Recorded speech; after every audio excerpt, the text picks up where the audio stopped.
What's up, guys? Today I'm going to do a review on my Blichmann beer gun. I looked online on YouTube. There wasn't that many videos on it. One from Blichmann, and before I hooked mine up, I kind of had a couple of questions, so I figured it'd be worth making a quick little video on how the whole system works.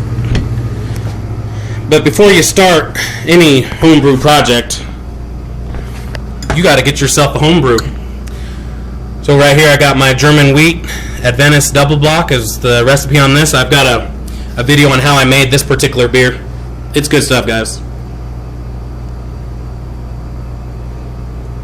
Definitely tastes the wheat, some of that yeast character that's inside the typical German wheat beers. Anyways, let me get into this. I'm not going to try to make this too long of a video. Basically, you got two hoses that go to this Blichmann beer gun. One's gonna be your beer in, and one's gonna be your gas in. The one for your gas, you can just make a tap off of your CO2 manifold. That's what I do. Right off my tap, that goes into the beer gun, and I've got that valve. That's this one right here on. Okay. The reason why you need CO2 is so you can purge your bottle, so that when you put the beer into the bottle, it doesn't get oxidized. It only has CO2 around it, and since the CO2 is heavier than the air and the oxygen that's in there, when you put the CO2 in, it forces. Let's do a little demonstration right here. When you put the CO2 in, on from the end of the beer gun near the bottom, and you hit the gas, it's going to start filling up a small portion of CO2, and then when you start filling up the beer, it's going to force that CO2 layer out, and then you just pop a little CO2 on the top, put your cap on, and that beer is going to be good to go for however long that beer is going to last, which could be upwards of a year or longer, depending on the different conditions of what kind of beer it is or where you're storing that particular beer. You don't want it to get it too hot, and if it's a high alcohol beer and it's in the 55 to 60 range, that beer will last for a good year plus. Okay, as far as the beer in, I use Sanke kegs, so this is the attachment. You take this attachment off. This is the beer tube that typically would go to my tap. So what I'm doing is I'm taking that beer out, took that off, and then this attachment came with my beer gun setup. So then all I did was I disconnected the beer side and hooked up the beer gun. So I still have CO2 pressurized from my manifold. What you're going to want to do is take all the CO2 pressure out. Once that thing is with no pressure, you can take this off, put your beer side on, make that tight, then turn your gas pressure back on. This is my Magic Hat number 9 clone, which came in higher than the, I can't remember. Oh, there it is right there. Magic Hat comes in at 5.1%. So mine's at 2% higher. The IBUs, the International Bitter Units, came in at 30, and the color's right around 15 on the SRM scale. So pretty close to the same thing, but it's mine's a little bit stronger. So anyways, without further ado, I'm kind of rambling on. Let me tell you real quick kind of what I do for the bottles, and I'll do a quick little demonstration.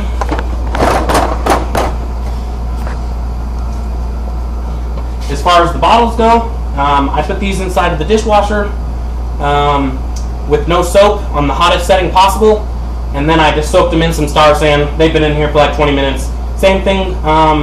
Actually, not the same thing. With the caps, I boiled them for like 5 minutes, then I soaked them in Star San. So that's what I do for my cleaning. I did clean all of the hoses. This was soaked inside Star San for a while. Same thing with the beer gun. I soaked that in Star San before I even started. So I think I'm ready to go. So with everything hooked up, all you're going to want to do is pop this thing in near the bottom. Hit your gas. That's going to be this side here. So I know you can't hardly hear it, but I can hear the gas coming out for sure. Now that the gas is in there, I'm going to pop this button here on the side, and now you can start to see. Hopefully you guys can see that good. And what you're going to do, depending on how carbonated your beer is, that's going to determine how much foam you're going to get in there. But what I'm going to want to do is pump all of that foam out. That's why it's inside of a little dish here. So I'm going to lose some beer here. And if my beer was less carbonated, maybe I wouldn't lose so much foam. But there's that. Pop my sanitized cap on. And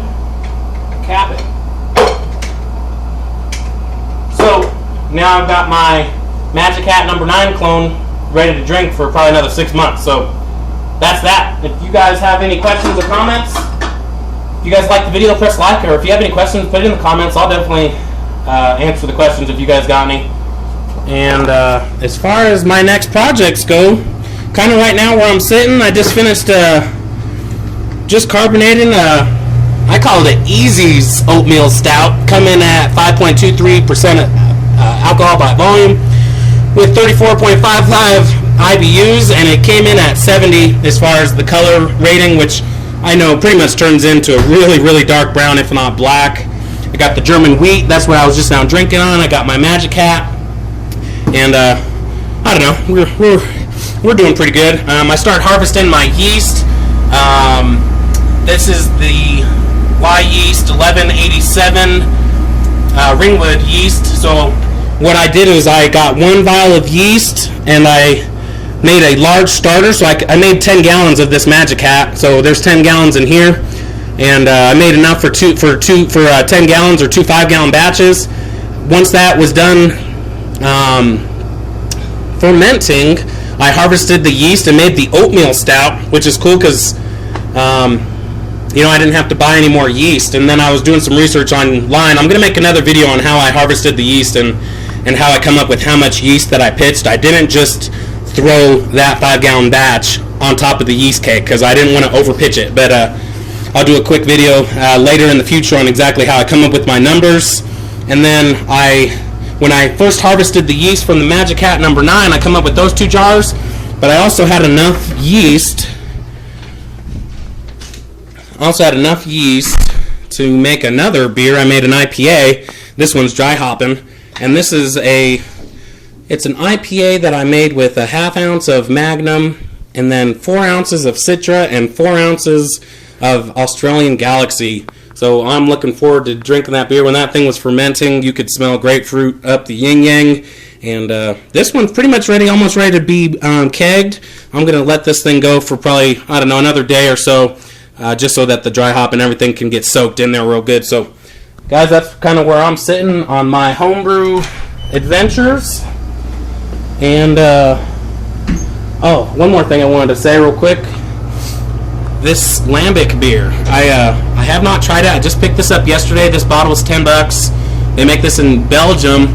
It's Framboise, if I'm saying that right, Belgium Framboise lambic beer. And I've got this clone inside of one of my books, and I ordered some of the raspberry puree, and I seen it online and it was expensive. I seen it at my homebrew store, ridiculously expensive.